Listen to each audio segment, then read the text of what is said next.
కాంగ్రెస్ పాలిత కర్ణాటకలో ప్రజలు నీళ్ల కోసం అల్లాడిపోతున్నారు. ముఖ్యంగా బెంగళూరు వాసులు ప్రతిరోజు పానిపట్టు యుద్ధం చేయాల్సి వస్తుంది.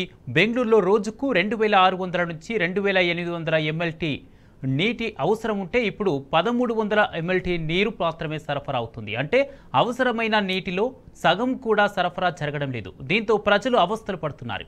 ప్రతి నీటి బొట్టు వృధాగా పోకుండా జాగ్రత్తగా వాడుకుంటున్నారు. ఎండాకాలం అయినప్పటికీ నెలకు 5 సార్లు మాత్రమే స్నానాలు చేస్తున్నామని నగరవాసులు ఆవేదన వ్యక్తం చేస్తున్నారు.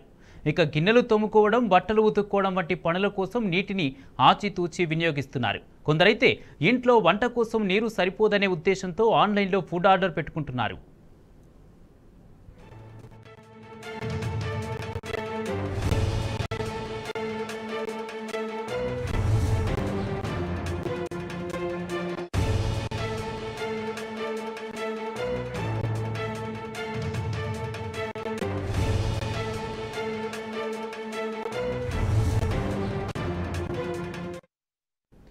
కమ్యూనిటీల్లో పరిస్థితి మరింత అధ్వానంగా తయారైంది. రోజుకు 4 నుంచి 5 ట్యాంకులు అవసరం ఉండగా 1 లేదా 2 ట్యాంకులు మాత్రమే సరఫరా అవుతున్నాయి. దీంతో గత 3 నెలలుగా తీవ్ర నీటి సంక్షోభాన్ని ఎదుర్కొంటున్నట్లు కమ్యూనిటీల్లో నివసించే ప్రజలు వాపోతున్నారు. మరోవైపు స్కూళ్లలో విద్యార్థులకు తాగడానికి కూడా నీరు దొరకని దుస్థితి ఏర్పడింది.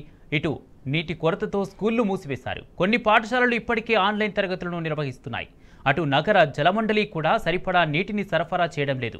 దీంతో ప్రజలు ప్రైవేటు ట్యాంకర్లను ఆశ్రయించాల్సిన దుస్థితి. దీంతో డిమాండ్ ఎక్కువ అవడంతో ట్యాంకర్ల ధరలు అమాంతం పెంచేశారు.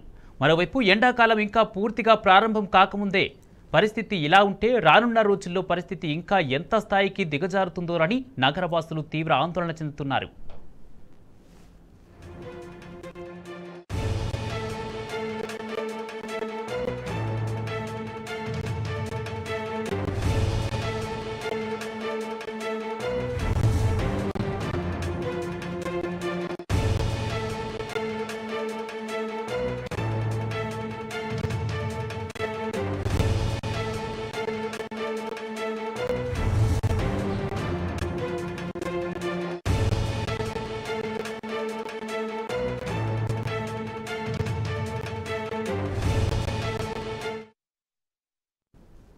బెంగళూరులో నీటి కొరతను దృష్టిలో పెట్టుకుని అధికారులు కఠిన నిబంధనలు అమలు చేస్తున్నారు.